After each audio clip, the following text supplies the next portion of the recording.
suñu nouvelle vidéo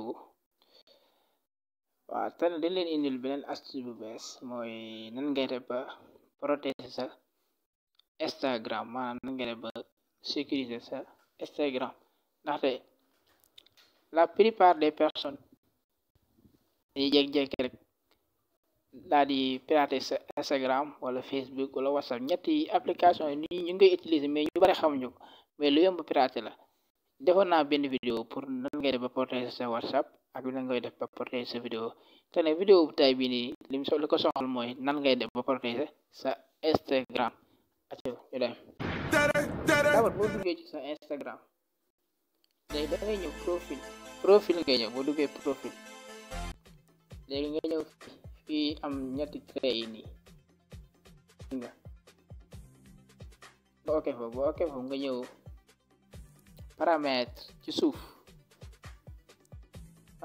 suuf boo ok paramètre li ñu soxal mooy nga ñëw sécurité nga ñëw soo ok sécurité nga ñëw fi ñu bind sécurité de connexion nga ñëw fi ñu bind authentification à deux facteurs gis nga léegi nga dugg foofu léegi soo duggee fii doo fi laal dara léegi da ngay ñëw fi ñu bind démarrer fi ngay ok léegi boo ok fii dina la indil ñaari option benn app d'authentification ak texto bii moom dafa xaw professionnel quoi bi ñu bind application d'authentification bi ñu soxal tey mooy texto léegi boo coché texto mooy waral message bi dañ la koy envoyé par texto bu fekkee da nga ko def application dafa am benn application booy am léegi nga xaar nga déjà envoyé leen ma code bi sama numéro léegi nga def code bi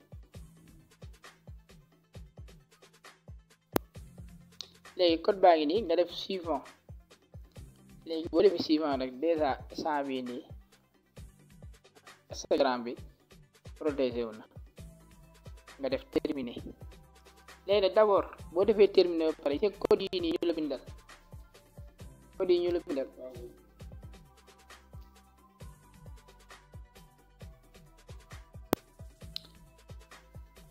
waaw gis nga code yi nii avant ngay jógee fii dañ koy capturer nga bind ko fenn nga denc ko fenn maanaam boo lire français bi mooy code yi nii moom moo lay permettre boo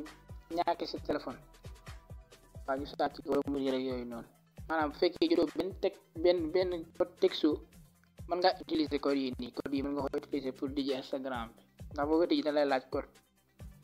waaw moo tax code yi da nga koy capturer maanaam code bu nekk nag benn nga koy utiliser boo ko utiliser benn yoon moom code boobu du doo mën a utiliser ba keroog 5 yi mat mais bu 5 yi matee dañ lay envoyé waa yeneen code yu bees moom la ñuy wax fii wax ci français boo ko liggéey da nga gën a comprendre j'espère que astuce bi dina leen amal njëriñ di leen wax ne merci beaucoup à la prochaine bye bye